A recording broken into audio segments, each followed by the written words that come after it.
In the smoldering aftermath of World War II, as the world grappled with the unprecedented scale of its devastation, a question hung heavy in the air. What would become of the leaders who had orchestrated this global catastrophe?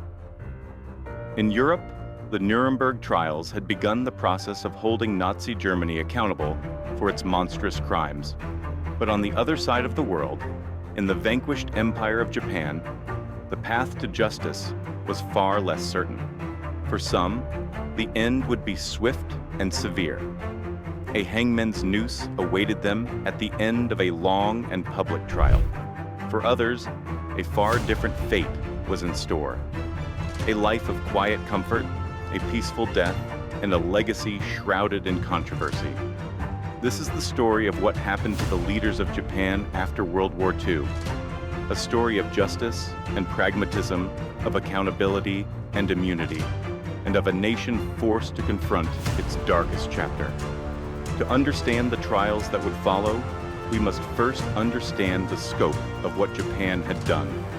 Beginning with the invasion of Manchuria in 1931, the Empire of Japan embarked on a campaign of territorial expansion that would consume the entire Asia-Pacific region. By 1942, at the height of its power, Japan controlled territories stretching from the frozen plains of Manchuria to the tropical islands of the South Pacific, from the jungles of Burma to the beaches of New Guinea. But this empire was built on a foundation of unspeakable brutality. The rape of Nanking in 1937 saw between 200,000 and 300,000 Chinese civilians and prisoners of war murdered in a 6-week orgy of violence. The Bataan Death March in 1942 killed thousands of American and Filipino prisoners. Across occupied territories, millions of civilians were enslaved as forced laborers. Tens of thousands of women were coerced into sexual slavery as comfort women. In POW camps from Thailand to the Philippines, Allied prisoners died by the thousands from starvation, disease, and systematic abuse. The numbers are staggering and in many cases still disputed. Conservative estimates suggest that between 10 and 14 million civilians died as a result of Japanese occupation and war crimes. Another 4 million military personnel perished. The scale of suffering was immense, touching nearly every nation in the region. And then, in August 1945, it ended. 2 atomic bombs, dropped on Hiroshima and Nagasaki, brought the Japanese Empire to its knees. On September 2nd, 1945, aboard the USS Missouri in Tokyo Bay, Japanese officials signed the instruments of unconditional surrender. The war was over, but the reckoning was only beginning. As Supreme Commander of the Allied powers, General Douglas MacArthur was tasked with overseeing the occupation of Japan and the monumental task of rebuilding a nation from the ashes of its own ambition. But first, there was the matter of accountability. Who would be brought to trial? Who would be spared? And what role would the enigmatic figure of Emperor Hirohito, the divine ruler in whose name the war had been waged, play in this new, uncertain era? The answers to these questions would shape not only Japan's future, but the future of international justice itself. Tokyo, 1946. The once proud capital of the Japanese Empire was a city on its knees. 3/4 of its buildings had been destroyed by American firebombing. Millions of its citizens were homeless, hungry, and traumatized. But amidst the rubble and the struggle for survival, a new kind of drama was about to unfold. On January 19, 1946, General MacArthur, acting on behalf of the Allied powers, ordered the creation of the International Military Tribunal for the Far East, the IMTFE. The world's attention turned to Tokyo, where Japan's leaders would finally be called to account. The arrests had begun even earlier, in September 1945, MacArthur ordered the detention of 40 suspects, with more to follow in the coming months. Among them was Hideki Tojo, Japan's wartime prime minister. When American soldiers came to arrest him, Tojo attempted to shoot himself in the chest, but the bullet missed his heart. He survived and would live to stand trial. It was a dramatic beginning to what would become one of the most significant legal proceedings in history. 11 nations, Australia, Canada, China, France, India, the Netherlands, New Zealand, the Philippines, the Soviet Union, the United Kingdom, and the United States came together to form the tribunal. Each nation appointed a judge.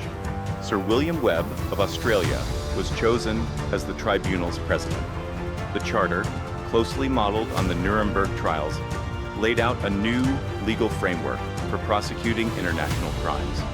For the first time in history, waging a war of aggression was itself defined as a criminal act, a crime against peace. This was revolutionary. The idea that leaders could be held criminally responsible not just for how they fought a war, but for starting one in the first place, represented a fundamental shift in international law. The Nuremberg trials had established this principle in Europe. Now Tokyo would test whether it could be applied in Asia. 28 high-ranking military and political leaders were ultimately charged. They were a cross-section of the men who had steered Japan into war: former prime ministers, war ministers, chiefs of staff, ambassadors, generals who had commanded armies across Asia, admirals who had planned the attack on Pearl Harbor. Together, they represented the entire apparatus of Japanese militarism. The indictment was sweeping, covering 3 categories of crimes. Class A for crimes against peace, which meant planning, initiating, and waging wars of aggression. Class B for conventional war crimes, murder, torture, and inhumane treatment of prisoners and civilians. And Class C for crimes against humanity, which included persecution, enslavement, and extermination on political or racial grounds. Unlike at Nuremberg, the Tokyo prosecutors decided that to be tried at all, a defendant had to be charged with at least one Class A crime. This decision would have profound consequences. The trial was held in the imposing former headquarters of the Japanese Ministry of War in Ichigaya. It was a deeply symbolic choice. In the very rooms where the war had been planned and directed, the architects of that war would now face their accusers. While much of Tokyo had been flattened by American bombs, this building remained standing, a silent witness to the rise and fall of an empire. The courtroom itself was massive, designed to accommodate the 11 judges, the dozens of prosecutors and defense attorneys, the 28 defendants, and the hundreds of journalists and observers who would chronicle the proceedings. On May 3, 1946, the trial began. American Chief Prosecutor Joseph Keenan opened with a powerful statement, declaring that the defendants had conspired to dominate the world and had murdered, plundered, and enslaved millions. It would be a marathon proceeding. Over the next 2.5 years, the tribunal would sit for 818 days. The prosecution presented a mountain of evidence: 4,336 documents, testimony from 419 witnesses, and depositions from 779 more. The picture they painted was one of systematic, premeditated aggression and atrocity spanning more than a decade. The testimony was often harrowing. Former prisoners of war described beatings, starvation, and forced labor. Chinese witnesses recounted the horrors of the Nanjing massacre. Filipino survivors spoke of the brutality of the occupation. The documentary evidence was equally damning. Military orders, diplomatic cables, and internal memoranda that revealed the calculated nature of Japan's expansion. The defense, a mix of over 100 Japanese and American attorneys, faced an uphill battle. Their main arguments were twofold. First, they claimed that the concept of crimes against peace was retroactive, that the defendants could not be held responsible for actions that were not clearly illegal at the time they were committed. Second, they argued that Japan's actions were defensive, a response to Western encirclement and economic pressure. The tribunal would reject both arguments. As the trial dragged on, 2 defendants died of natural causes. Yosuke Matsuoka, the foreign minister who had negotiated the tripartite pact with Germany and Italy, succumbed to tuberculosis in June 1946. Admiral Osamu Nagano, who had ordered the attack on Pearl Harbor, died of pneumonia in January 1947. A third defendant, the ultranationalist propagandist Shumei Okawa, was found mentally unfit to stand trial after a bizarre outburst in which he slapped Hideki Tojo on the head during the opening session. That left 25 defendants to face judgment. Finally, on November 4, 1948, after more than 2 years of testimony and months of deliberation, the verdicts were ready. It would take a full week to read them aloud. All 25 remaining defendants were found guilty on at least one count. 7 were sentenced to death, 16 to life imprisonment, 2 to lesser terms. The world watched and waited as the wheels of justice, slow and deliberate, finally came to a stop. But the verdicts were not unanimous. Several judges issued dissenting opinions. Judge Radhabinod Pal of India wrote a scathing 1,235-page dissent, arguing that the entire trial was an exercise in victor's justice and that all defendants should be acquitted. Others, including Judge Rolling of the Netherlands, expressed concern that the tribunal had been too lenient, particularly in its failure to address one glaring absence: the Emperor himself. In September 1945, the United States sent Lieutenant Colonel Murray Sanders, a highly regarded microbiologist, to Japan to investigate rumors of Japanese biological warfare research. Sanders was a member of Camp Dietrich, America's own biological weapons program. At first, the Japanese stonewalled him, providing vague and evasive answers. But Sanders was persistent, and he had leverage. He threatened to bring in the Soviets, who were also investigating Unit 731, and who would not be as gentle in their interrogations. Terrified of falling into Russian hands, the leaders of Unit 731 began to talk. What they revealed was a treasure trove of data on biological warfare, bought with the lives of thousands of innocent people. Sanders took this information to General MacArthur, and MacArthur, seeing immense strategic value in this research, made a cold calculation. The United States was entering the Cold War.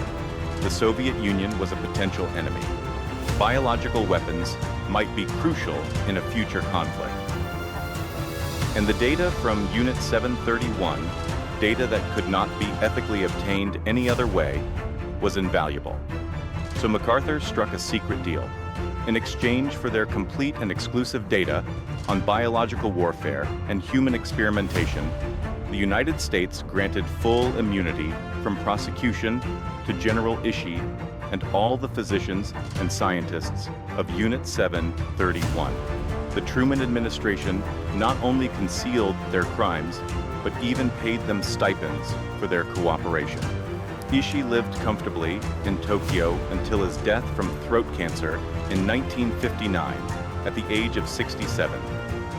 He was never charged with any crime. Many of his subordinates went on to prominent careers in medicine, academia, and industry in post-war Japan. The Tokyo Tribunal heard only a single, vague reference to poisonous serums being tested on Chinese civilians. This was mentioned in August 1946 by an assistant to the Chinese prosecutor, but the claim was quickly dismissed by Tribunal President Sir William Webb for lack of evidence. The full truth about Unit 731 was deliberately kept from the court by American prosecutors, acting on orders from Washington. Years later, in 1981, one of the judges, Bert Rolling of the Netherlands, would express his bitterness upon learning of the suppression. "It is a bitter experience for me," he wrote, "to be informed now that centrally ordered Japanese war criminality of the most disgusting kind was kept secret from the court by the U.S. government." The Soviets, who had captured some lower-level members of Unit 731, held their own trials in Khabarovsk in December 1949. 12 defendants were tried and convicted, receiving prison sentences ranging from 2 to 25 years. But the masterminds, the men who held the most valuable secrets, were safe under American protection. The Khabarovsk trials were dismissed in the West as Soviet propaganda. It would be decades before the full truth about Unit 731 and the American cover-up began to emerge. Today, the site of Unit 731 in Harbin is a museum, a grim reminder of the depths of human cruelty. But in Japan, Unit 731 remains a controversial and often ignored chapter of history. And the American decision to grant immunity to its perpetrators remains one of the most morally troubling compromises of the post-war era. In the name of Cold War expediency, justice was sacrificed. The victims of Unit 731 never saw their tormentors punished, and the world lost a chance to fully reckon with the horrors that had been committed in the name of science and national security. Beyond the headline cases of Tojo, Yamashita, Hirohito, and Unit 731, the fates of thousands of other Japanese leaders and soldiers were decided in a patchwork of trials across the Asia-Pacific. The outcomes were as varied as the men themselves, reflecting the complex and often contradictory nature of post-war justice. There was General Masaharu Homa, the commander responsible for the Bataan Death March. In April 1942, after the fall of Bataan in the Philippines, Homa's forces forced approximately 76,000 American and Filipino prisoners of war to march 65 miles to a prison camp. The prisoners were starving, sick with malaria, and brutally mistreated by their guards. Thousands died along the way from exhaustion, dehydration, and execution. Those who fell behind were bayoneted or shot. Like Yamashita, Homa was tried in Manila by an American military tribunal. His trial lasted from January to February 1946. Homa claimed that he had been preoccupied with planning the assault on Corregidor and had delegated the handling of prisoners to his subordinates. He insisted that he had not learned of the atrocities until after the war. But the tribunal found him guilty of failing to control his troops and prevent the death march. On April 3, 1946, Homa was executed by firing squad at Los Baños, the same location where Yamashita had been executed weeks earlier. Of the 16 defendants sentenced to life imprisonment at the main Tokyo trial, not all would serve their full term. 3 died in prison before they could be released. Kuniaki Koiso, who had served as Prime Minister from 1944 to 1945, died in 1950. Toshio Shiratori, an ultranationalist diplomat, died in 1949. And Yoshijiro Umezu, the chief of the Army General Staff, who had signed the surrender documents aboard the USS Missouri, died in 1949. But as the Cold War intensified, American priorities shifted. The focus moved from punishment to rebuilding Japan as a bulwark against communism. In what became known as the reverse course, the United States began to soften its stance on war criminals. In 1950, as the Korean War broke out, the push to release imprisoned Japanese leaders accelerated. Between 1954 and 1956, all 13 remaining life prisoners from the Tokyo trial were paroled. Some of these men would return to positions of power and influence. Mamoru Shigemitsu, who had been convicted of failing to prevent atrocities while serving as foreign minister, was paroled in 1950 and later returned to the same position in the 1950s, even signing Japan's entry into the United Nations. Nobusuke Kishi, who had not been tried at Tokyo but had been imprisoned as a suspected Class A war criminal, was released and went on to become Prime Minister of Japan from 1957 to 1960. He was the grandfather of Shinzo Abe, who would also serve as Prime Minister decades later. Some never saw a final verdict.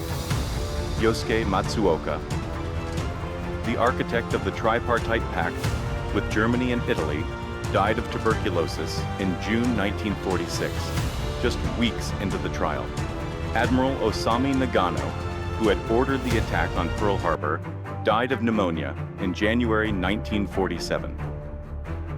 And the ultranationalist propagandist Shumei Okawa was deemed mentally unfit to stand trial after a bizarre outburst in which he slapped Hideki Tojo on the head during the opening session of the trial. Okawa spent the rest of his life in and out of mental institutions, dying in 1957. Beyond Tokyo, over 5,700 Japanese personnel were tried in what were known as Class B and C trials, conducted by individual allied nations across the region. These were the camp guards, the Kempeitai secret police, the officers who gave the direct orders to torture and kill. Australia conducted nearly 300 trials, convicting 644 defendants and executing 148. China held 13 tribunals, resulting in 504 convictions and 149 executions. The Netherlands tried 1,038 defendants, executing 236. The United Kingdom tried 978, executing 223. The United States tried 1,453, executing 223, 140. The Philippines tried 169, executing 17, and France tried 230, executing 26. These trials were often swift and sometimes controversial. Standards of evidence varied. Some defendants were clearly guilty of horrific crimes. Others may have been scapegoats, punished for the actions of superiors who had escaped justice. The last of these trials concluded in 1951, bringing the formal process of post-war justice to an end. So, was justice served? The story of what happened to Japan's leaders after World War II is a story of profound contradictions, a paradox of justice. For every leader who faced the gallows, another escaped accountability. For every atrocity punished, another was deliberately ignored. The scales of justice were weighed down by political pragmatism, Cold War calculations, and the simple reality that perfect justice is impossible in the aftermath of total war. 7 men were hanged. 16 were sentenced to life, though all would eventually be freed. Thousands more were tried and punished in courts across Asia, but the emperor, in whose name the war was waged, lived peacefully for another 44 years. The scientists of Unit 731, who had committed atrocities that rivaled anything done by the Nazis, were granted immunity and lived comfortable lives. And countless others, from low-level collaborators to high-ranking officials, escaped punishment entirely, their crimes forgotten or forgiven in the rush to rebuild. The legacy of these decisions is complex and enduring. In 1978, 14 Class A war criminals including Hideki Tojo, were secretly enshrined at the Yasukuni Shrine in Tokyo, a Shinto shrine dedicated to Japan's war dead. Since then, visits to Yasukuni by Japanese politicians, including prime ministers, have sparked outrage in China, Korea, and other nations that suffered under Japanese occupation. The shrine has become a symbol of Japan's unresolved relationship with its wartime past. Within Japan itself, the memory of the war remains contested. Some textbooks downplay or omit Japanese atrocities. Some politicians deny that events like the Nanjing Massacre even occurred. Others argue for a more honest reckoning with the past. The failure to fully hold Japan's leaders accountable has made this reckoning more difficult, allowing nationalist narratives to persist. And yet, the trials also left a positive legacy. The Tokyo trial, along with Nuremberg, established crucial legal precedents that continue to shape international law. The concept of command responsibility, established in the Yamashita case, has been invoked in war crimes trials from the former Yugoslavia to Rwanda. The idea that waging a war of aggression is itself a crime underpins the Charter of the United Nations and the International Criminal Court. The principle that following orders is not a defense has become a cornerstone of international humanitarian law. For the victims and their descendants, the question of justice remains deeply personal. Many feel that justice was not served, that too many perpetrators escaped punishment, that the suffering of millions was never fully acknowledged. The comfort women of Korea and other nations waited decades for even a partial apology. The victims of Unit 731 never saw their tormentors face trial. The families of those who died in the Nanjing Massacre, the Bataan Death March, and countless other atrocities still seek recognition and remembrance. In the end, the question of what happened to Japan's leaders is not just a historical inquiry. It is a timeless lesson about the complex relationship between justice and power, between memory and politics, between the desire for retribution and the need for reconciliation. It reminds us that in the aftermath of conflict, the path to accountability is rarely straight, and the judgment of history is never truly final.